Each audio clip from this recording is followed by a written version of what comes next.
Hey guys, so now let's begin the question number 6 of internal paper 1.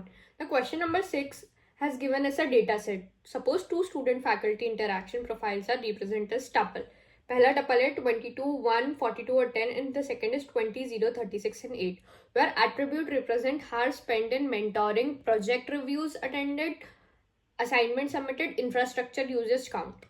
और हमें इसमें Euclidean distance, Manhattan distance, Minkowski distance with p is equals to 3 और supremum distance निकालना है. तो सबसे पहले हम डिस्टेंस निकालेंगे टपल्स के लिए, इक्विलिडियन डिस्टेंस. तो इसका फॉर्मूला यहाँ पे दिया हुआ है square root a minus B कि जितने भी वो है प्लस. तो स्क्वायर रूट 22 माइनस 20 का स्क्वायर प्लस 1 माइनस 0 का स्क्वायर प्लस 42 माइनस 32 का 36 का स्क्वायर प्लस 10 माइनस 8 का स्क्वायर. तो यहाँ पे स्क्वायर रूट में वैल्यू आई है 4 plus 1 plus 36 plus 4. In total the square root came is 45 और 45 is not a proper square root number. तो जो एक अप्रोक्सीमेट वैल्यू आ रही है that 6.708. So that's the Euclidean distance of this tuple. Now come the Manhattan distance. Manhattan distance में हमने देखा कि मॉड्यूलर में हमने सिर्फ इन चीज़ों को माइनस कर दिया है, क्योंकि डिस्टेंस कभी भी नेगेटिव नहीं होता है. डिस्टेंस एक स्केलर क्वांटिटी होती है, इसलिए हम यहाँ मॉड्यूल लगाएंगे ही लगाएंगे.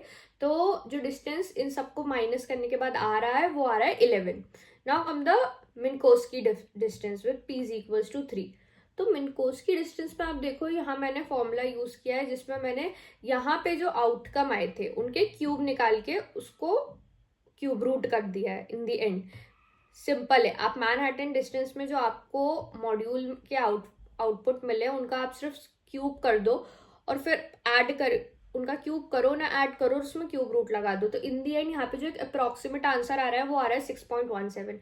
और लास्ट में हम निकाल रहे हैं सुप्रीमम डिस्टेंस. तो मैक्स एब्सोल्यूट डिफरेंस क्या होगा? 2, 1, 6 plus 2 that's 6.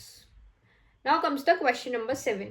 तो क्वेश्चन नंबर 7 ये है कह रहा है कि median score is often a की होलिस्टिक इंडिकेटर ऑफ फैकल्टी और infrastructure performance. When dealing with massive student feedback datasets, propose methods for median approximation, analyze their complexity and suggest heuristic to handle accuracy versus efficiency. ये हमें कह रहा है कि हमें median approximations के अलग अलग मेथड्स निकालने हैं, उनकी कम्प्लेक्सिटी एनालाइज करनी है और ह्यूरिस्टिक मेजर्स सजेस्ट करने हैं एक्यूरेसी और एफिशिएंसी के बीच में. तो सबसे पहले तो हम ये देखेंगे कि why exact median is slow. For massive data के लिए मीडियन एक स्लोअर क्यों होता है. तो हमें एग्जैक्ट मीडियन कंप्यूट करने के लिए सबसे पहले तो हमें सारे फीडबैक सॉर्ट करने पड़ते हैं जिसमें कम्प्लेक्सिटी आ जाती है. उसके बाद हमें मिडल एलिमेंट को पिक करना पड़ता है.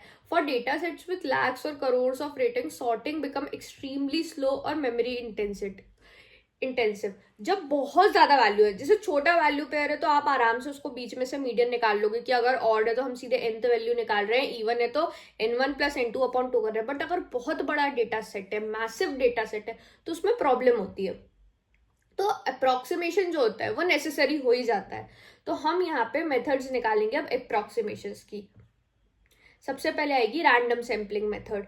रैंडम सैम्पलिंग मेथड में आपको कुछ नहीं करना पड़ता है. Instead of using the entire data set we draw a small random sample and compute the median of it subset. हम पूरे डेटा सेट की जगह एक छोटा सा रैंडम सेट लेते हैं और हम उसकी मीडियन कंप्यूट कर लेते हैं.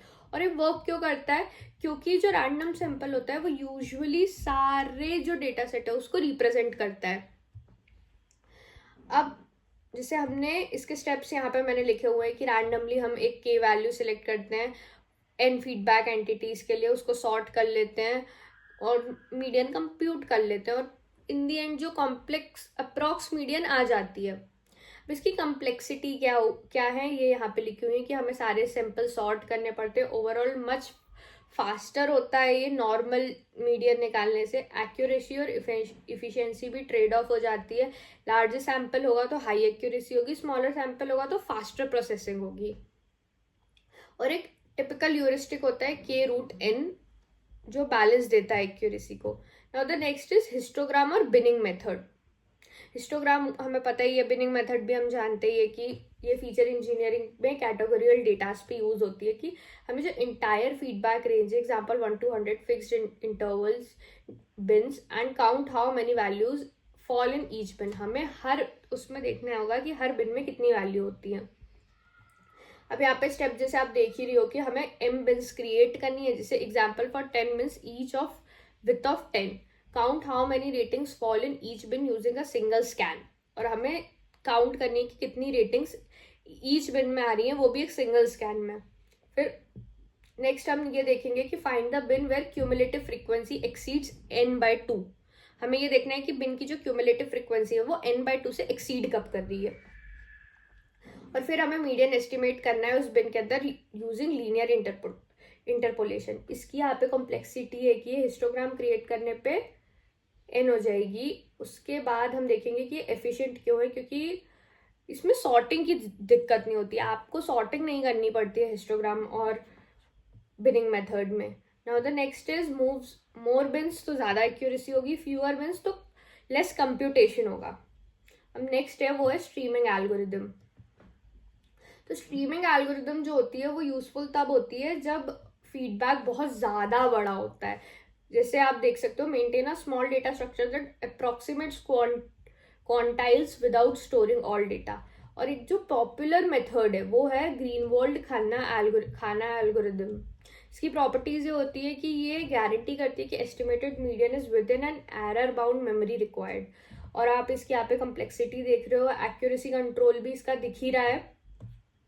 और भी बहुत सारी मेथड्स है, इसमें काफ़ी सारी मेथड्स मैंने पीपीटी में करी हुई हैं, आप चाहो तो आप इसका स्क्रीनशॉट ले लेना। मेजर जो 3 मेथड्स थी वो मैंने समझा दी हैं।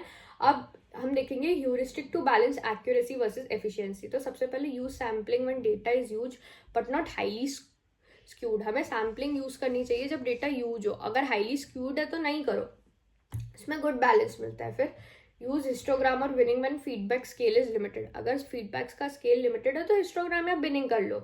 उसके बाद use streaming quantiles summaries for real time dashboard. जब रियल टाइम डैशबोर्ड आ रहे हैं तो स्ट्रीमिंग क्वांटाइल समरीज यूज करो। और इसके बाद देखा है कि avoid full sorting unless exact value is mandatory. जब तक एग्जैक्ट वैल्यू नहीं मैंडेटरी है तब तक सॉर्टिंग करके अपना टाइम वेस्ट नहीं करो। So this is all for this video. For the next part, see you in the next video. Bye bye.